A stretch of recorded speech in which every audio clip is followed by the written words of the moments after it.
Okay so जैसे हमने bacteria के जीनोम में देखा था ना कि बैक्टीरिया के जीनोम में क्या होता है, ओरिजिन ऑफ रेप्लिकेशन होता है, जहाँ से हमारा रेप्लिकेशन स्टार्ट होता है, ठीक है, वो हम पढ़ चुके हैं। लेकिन अगर हम यूकैरियोट्स की बात करें तो यूकैरियोट्स के अंदर भी क्या होता है, क्योंकि यूकैरियोट्स का जो डीएनए होता है वो हम लीनियर लेते हैं, लीनियर होता है, तो लीनियर डीएनए पे जो है बहुत सारी ओरिजिन ऑफ रेप्लिकेशन प्रेजेंट होता है, ORIC होता है, ओरिजिन ऑफ रेप्लिकेशन, जहाँ पे जो है हमारा रेप्लिकेशन फॉक और बबल बनता है, ठीक है। तो ये जो हमारा रेप्लिकेशन बनता है ना, ये जो हमारी ORI साइट होती है, ORIC जो होती है, इसको हम थोड़ा जूम करके देखेंगे कि इसके अंदर ऐसा क्या क्या प्रेजेंट होता है, ठीक है। ORIC जो साइट होती है वहां पे वैसे नॉर्मली ORIC साइट में हमेशा 80 रिच सीक्वेंस देखने को मिलती है, क्योंकि वो हम इजीली ब्रेक कर सकते हैं। ऐसे हमने इसका देखा था ना, इसमें जो 13 वर्ड सीक्वेंस जहां से वो ब्रेक होता है, डीएनए अनवाइंड होता है, वो 80 रिच होती है ना, क्योंकि 80 के बीच में 2 हाइड्रोजन बॉन्ड होते हैं, तो वो इजिली ब्रेक हो सकता है। तो इसमें ORIC जो होती है 80 रिच सीक्वेंस होती है यहाँ पे। अब हम देखते हैं कि इसका कैसा स्ट्रक्चर होता है यूकैरियोट्स की ORIC साइट का, ठीक है।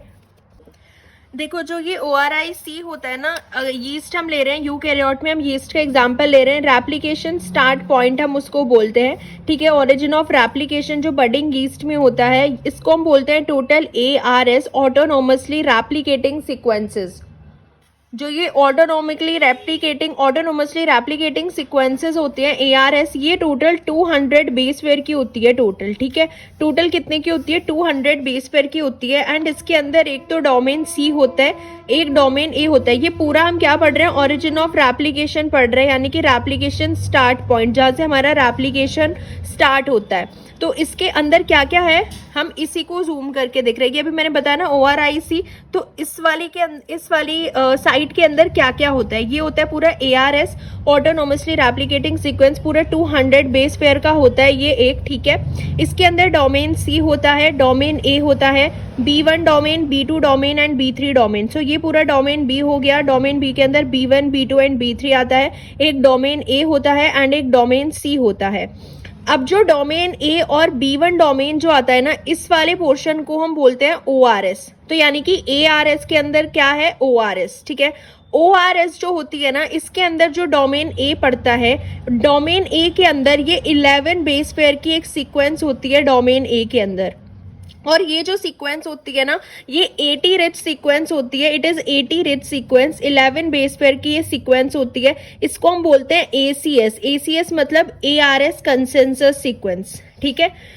टोटल इसको हम क्या बोल रहे हैं? ARS है ये पूरा, ऑटोनोमसली रेप्लिकेटिंग सीक्वेंस है 200 बेस पेयर का। इसके अंदर ये अलग अलग डोमेन होते हैं। डोमेन A और B1 डोमेन वाले पोर्शन को हम ORS बोलते हैं। देन ARS के अंदर ORS आ गया, देन ORS के अंदर डोमेन A आ गया, एंड डोमेन A के अंदर ये 11 बेस पेयर की जो है ये 80 रिच सीक्वेंस होती है, ठीक है। और जो मेल्टिंग ऑफ DNA होता है ना, यानी कि DNA जहां से अनवाइंड होना स्टार्ट होता है, वो B डोमेन में होता है। सो B डोमेन में मेल्टिंग ऑफ DNA होता है आकर with in B domain. And जो C डोमेन होता है, ये DNA प्रोटीन इंटरैक्शन के लिए होता है। तो इस पूरे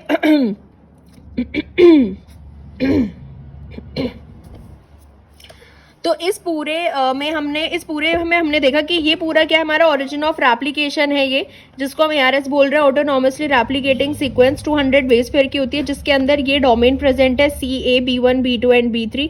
डोमेन A और B1 जिस के अंदर आते हैं उसको हम ORS बोल रहे हैं। देन ORS के अंदर ये होती है 11 बेस पेयर की सीक्वेंस, जिसको हम बोलते हैं ACS, ARS कंसेंसस सीक्वेंस, और ये 80 रिच सीक्वेंस होती है, ठीक है। और जो मेल्टिंग ऑफ DNA होता है वो क्या कर, ठीक है, इसको हम बुक वाले डायग्राम में भी देख सकते हैं कि ये पूरा 200 बेस पेयर का क्या होता है? ARS होता है।